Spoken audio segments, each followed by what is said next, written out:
Of the four cameras, this is the winner in the photographic category, the D600 professional level camera, but it's very old.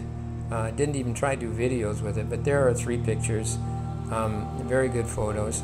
The surprising runner-up was the P1000, which you're about to see right here.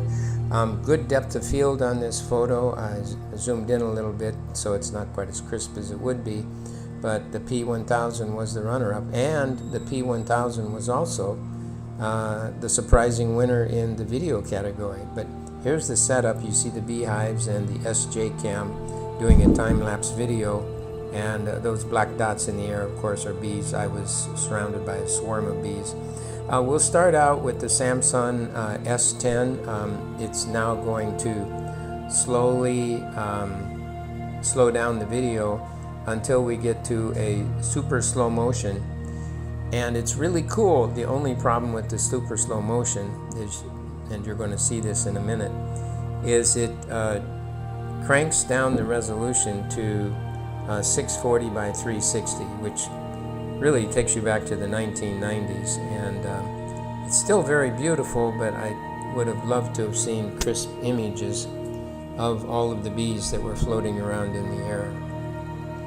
I still did a lot of videos of the Samsung S10 because I found it very interesting and entertaining. This kind of reminded me of amoebas floating around in a petri dish, actually, when I used to try to take pictures of one-celled creatures. But these are stingless bees, and here you can see the hole into the hive and the bees coming and going, which is really cool. But again, the resolution here with the Samsung S10 is only 640 by 360.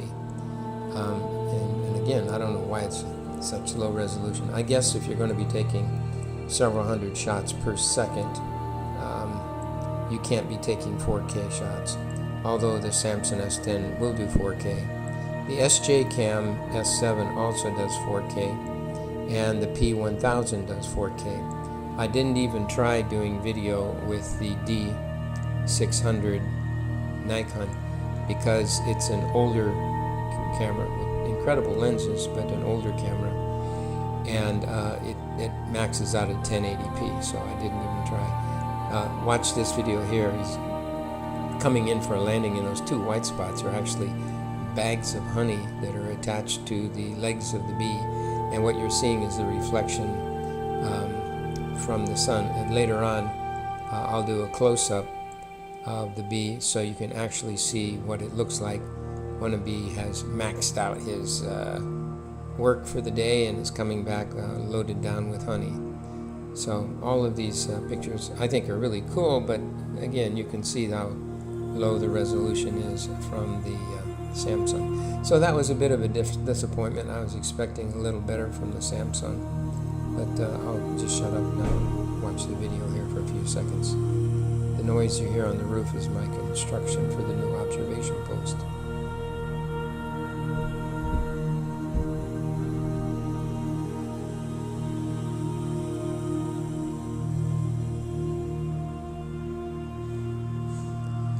Notice also that the bees are flapping their wings to cool down the hive. I've actually seen this in a National Geographic special, but some of the bees will be constantly fanning their wings to provide air circulation for the hive. Now, this is actually the winning video as far as I'm concerned. It's the P1000. This is a camera that I bought to do close-ups of the volcano, Mayan volcano, but I found that it does a really good job with macro video as well. I started this video rather slow, and now I'm constantly speeding it up, and you can see how active they are. And again, the depth of field here is very good because these protrusions coming out created a problem with the other cameras. The end of the sticks coming out would be in focus, but the beginning would not be. So really impressed with the P1000, not only with its zoom capabilities, but the macros as well. So here's what I was talking about. What does a bee look like when it's all loaded down with honey? And there you go, those two very shiny bags attached to the legs of the bee were the white spots that you saw when the bee was flying in. The white, of course, was a reflection from the sun. But it's really cool. Also, while they're bringing the honey in, they're also leaving with trash. What you're seeing at the top left corner is trash removal. Bees were actually leaving the hive with, I don't know, dried up bee poop? I don't know what it is, but he's about to take off real fast with this brown object. There he goes. And in a few seconds you'll see other bees also leaving the hive. Here on the right side, clearly that's some kind of pollen or something. He's trying to stick it, and he's having a problem. He's moving around trying to attach that white stuff. And just a second ago, on the left side, another bee left. What's really interesting is in all of these videos, the bees that are coming in for a landing start on the left side when they're coming in, and when they're leaving, they zoom off on the right side.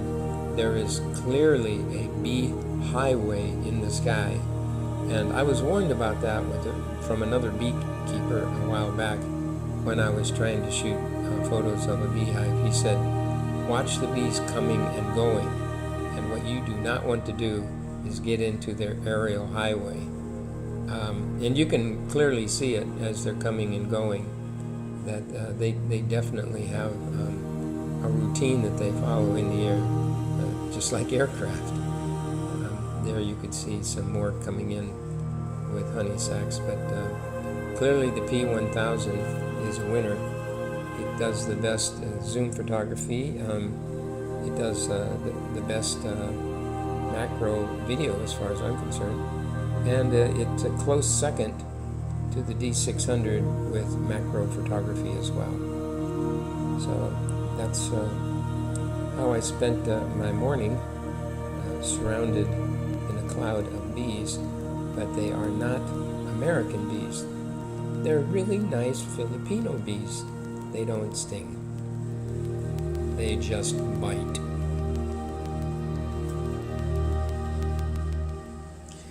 So now we'll finish it off with the SJCAM doing a time lapse, and there they go. That's the end of the video.